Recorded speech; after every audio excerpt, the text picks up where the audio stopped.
Good morning guys. Guys, pwede na kami mag-outfit check na kami. Naka-shirt at naka-jacket at naka-sando lang po ako. Si Kuya Ayo, ganun din po. Naka-crooks lang po kami with socks. Ito si Kuya ng sapatos lang. And pagkatid na po kami ng mga boss amo namin, ayun po.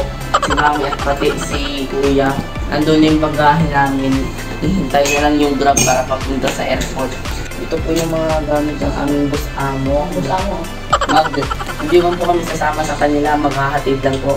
Pagdating na po yung aming service, mag-iiras po kami. At na-record yung inyong sinabi.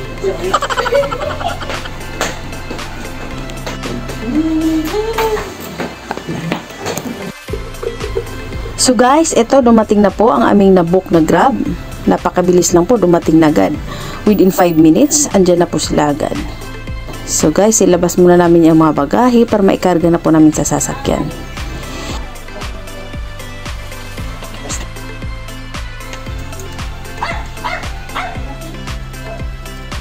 Ay, uwi na kayo? Uwi na. Bye-bye. So ngayon po, yung kinakarga na ni Kuya Driver ang aming mga bagahe para may salpak na sa loob lahat. Na-close ng ating bagahe. Bye-bye! Bye-bye! Papasok na. Sige, pasok. Maiwan talaga yan. Pasok na ulit ka. Opo, pwede ikot. Sige, pasok.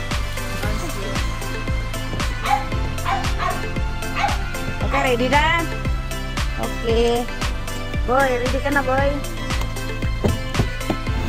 Yes guys, andito na kami sa loob ng sasakyan. Ready na po kami pupuntang airport.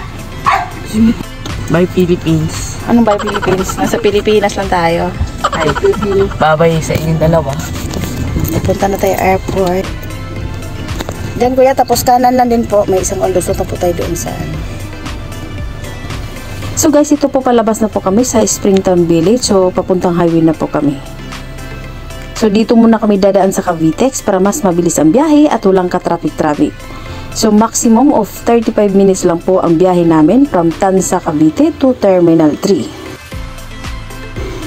So ngayon po, dito naman kami sa Skyway dumaan. Shortcut lang po ito to Terminal 3. So ito medyo malapit-lapit na po kami. So stop muna kami saglit dito para sa aming toll fee. So magbabayad po kami dito sa halagang 45 pesos.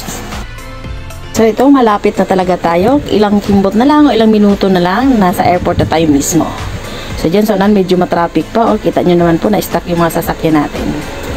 So guys, we're here na at bababa na kami para magdiskarga sa aming mga bagahe.